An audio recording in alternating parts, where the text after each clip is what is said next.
નર્મદામાં Bharatiya Janata party છે તેમાં આંતરિક ડખો છે તે ચરમસીમા પર પહોંચ્યો છે। આદિવાસી ધારાસભ્ય દર્શના દેશમુખે જિલ્લા પ્રમુખના સામે આક્રોશ વ્યક્ત કર્યો છે, રાજીનામાની ચીમકી આપી છે। હવે આદિવાસી છે તેમની અસ્મિતાનો મુદ્દો આમ આદમી પાર્ટીના નેતાઓએ બનાવ્યો છે।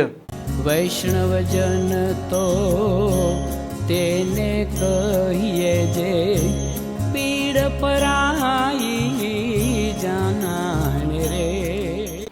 નમસ્કાર, આપ જોઈ રહ્યા છો નવજીવન ન્યૂઝ અને હું છું આપની સાથે તોફિક ગાંચી। નર્મદામાં જે પ્રકારે આંતરિક ભારતીય જનતા પાર્ટીનો ડખો છે તે ચરમસીમા પર પહોંચ્યો છે। સાંસદ મનસુખ વસાવા દર્શના દેશમુખ છે તે જિલ્લા ભારતીય જનતા પાર્ટીના પ્રમુખના સામે આંગળીઓ ચીંધી રહ્યા છે અને તેમને સમર્થન આપી રહ્યા છે। આમ આદમી પાર્ટીના ધારાસભ્ય ચૈતર વસાવા, જિલ્લા પ્રમુખ નિરંજન વસાવા અને પૂર્વ ધારાસભ્ય છે પૂર્વ ધારાસભ્ય મહેશ વસાવા પણ આ જે નીરરાવ છે તેમના સામે આંગળીઓ ચીંધી રહ્યા છે અને ક્યાંક ને ક્યાંક આંતરિક કોઈ રાજકારણ છે તે દેખાઈ રહ્યું છે। અને જે પ્રકારે દર્શના દેશમુખે રાજીનામાની ચીમકી ઉચ્ચારી છે ત્યાર પછી ભાજપના નેતાઓ દોડતા થયા છે અને નિરંજન વસાવાનું પણ એક મોટું નિવેદન સામે આવ્યું છે।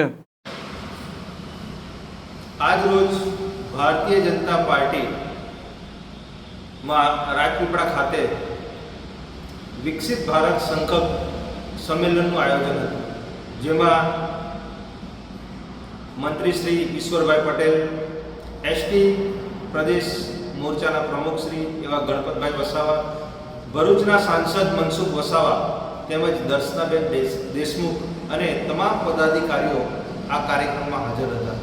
ત્યારે આ ભારતીય જનતા પાર્ટી આ એક ધારાસભ્ય શ્રી જેઓ દર્શનાબેન દેશમુખ છે નાંદોદના, આજે તેમનું પણ જ્યારે સન્માન કરવાનું હોય, એક મહિલા તરીકે એમનું સન્માન ના થઈ શકતું હોય, એમની સ્પીચ, એમનું સ્વાગત ના થઈ શકતું હોય અને લોકલ ધારાસભ્ય હોવા છતાં જો એમને ઇન્સલ્ટ કરવામાં આવે તો આ એક ખૂબ જ શરમજનક બાબત છે। ભારતીય જનતા પાર્ટી જ્યારે કહેતી હોય કે બેટી બચાવો બેટી પઢાઓ, મહિલા સશક્તિકરણની વાતો કરતી હોય, ત્યારે આજે એક મહિલા આજે અહીંયા ગાડી ધારાસભ્ય થઈને આજે ગાંધી ચોક પર બેઠા છે।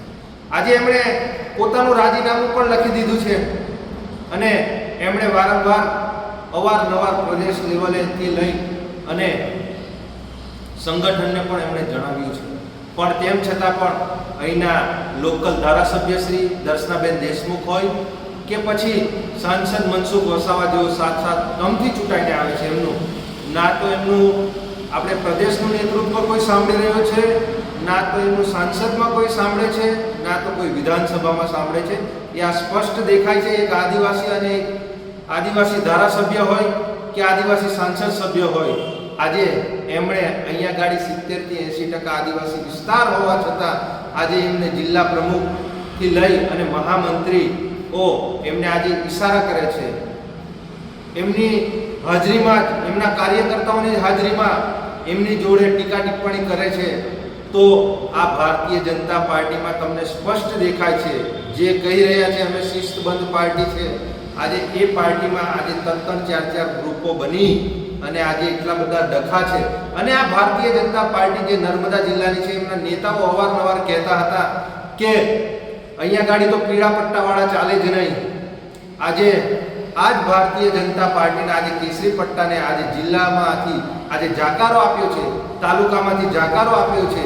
આજે એમણે આ ગાંધી ચોક આજે પોતાના અંદર જે ડખાઓ છે એના કારણે આજે એક ધારાસભ્ય ત્યાં ગાડી બેસવું પડે છે, આજે સાંસદ સભ્ય બેસવું પડે છે, આજે એમના મંત્રી જે પ્રભારી શ્રી છે આજે તે ઉપસ્થિત હતા, આજે એસટી મોરચાના પ્રમુખ ઉપસ્થિત હતા, પણ તેમ છતાં પણ આજે એક ધારાસભ્યની જો ગરિમા ના સચવાતી હોય તો આ આદિવાસી સિમ્બોલ પરથી જે ચૂંટાઈને ધારાસભ્યશ્રી હોય કે સાંસદ સભ્યશ્રીઓ હોય એ લોકોએ રાજીનામું આપી દેવું જોઈએ જો એમની પાર્ટીમાં કોઈ સાંભળતું ના હોય તો। આમ જે પ્રકારે આદિવાસી અસ્મિતાનો મુદ્દો આમ આદમી પાર્ટીએ બનાવ્યો છે અને તેમણે કહ્યું છે કે ભારતીય જનતા પાર્ટીના નેતાઓ આદિવાસી મહિલા ધારાસભ્યોનું જે પ્રકારે અપમાન કરી રહ્યા છે તે કોઈ પણ કાળે ચલાવી લેવામાં નહીં આવે અને આવનારા દિવસોમાં જનતા છે તે જવાબ આપશે તેવી પણ તે વાત કરી રહ્યા છે। આ પ્રકારના સમાચાર માટે નવજીવન ન્યૂઝ ચેનલ સાથે જોડાયેલા રહો। નમસ્કાર।